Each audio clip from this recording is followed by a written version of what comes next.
Hey fam, welcome to Work What You Got. Here we talk about all things life, how to deal with it, how to work with it, and sometimes how to just survive it. It's so good to see y'all and talk to you again. Let's go ahead and jump right in.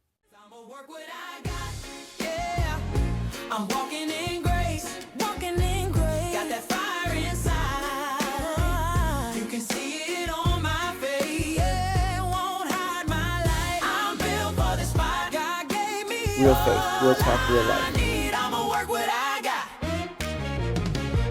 Yeah, ain't waiting on perfect. I'm moving in. Gratitude isn't just something we feel, it's something we become. God blesses us so we can be a blessing.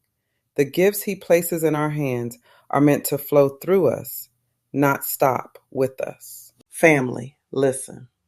We spend so much time thanking God for what He's given us: our strength, our survival, our lessons, our growth, our healing.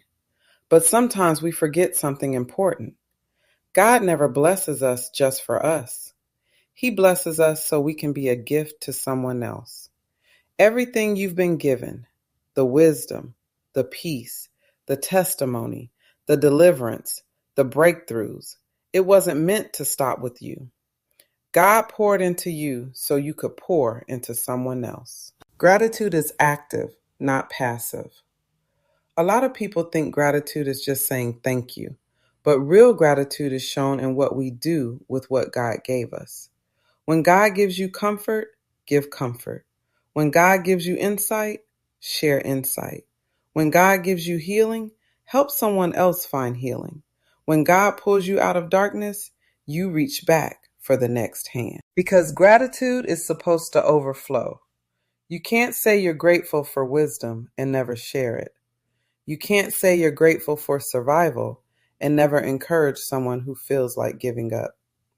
You can't say you're grateful for grace and refuse to extend any. Your experiences are gifts. A lot of us try to hide our story because we think it's messy, embarrassing, or nobody needs to know all that. But your story is the key that unlocks someone else's hope. Your mistakes teach someone else how to avoid the pit. Your testimony shows someone that God still delivers. Your healing shows someone that God still restores. Your scars show someone that wounds can close. You didn't survive just to sit quietly. You survived so you could become a light for somebody still in the tunnel. God gives seed so you can sow.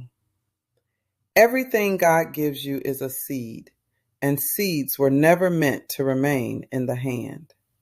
Your kindness, your compassion, your creativity, your wisdom, your resources, your peace, your anointing, your patience. These are seeds. And God blesses cheerful givers, not just givers of money, but givers of yourself, your presence, your encouragement, your testimony, your time. When God sees you using your blessing to bless someone else, He says, "Now you understand the assignment. Let me give you more." Overflow comes through obedience. Someone is praying for what you already carry. Someone is asking God for an answer that is literally walking around in your experience. Someone feels alone, and your story is the confirmation that God still sees them. Be the reminder, be the encourager, be the blessing, be the answer to someone's silent prayer. You are a gift, not because you're perfect, but because God has poured purpose into your imperfections. Family, hear me. You are not just blessed, you are positioned. You are not just grateful, you are equipped. You are not just surviving, you are becoming someone else's testimony in motion. God didn't bring you through all that for nothing. Be a gift. Be a blessing.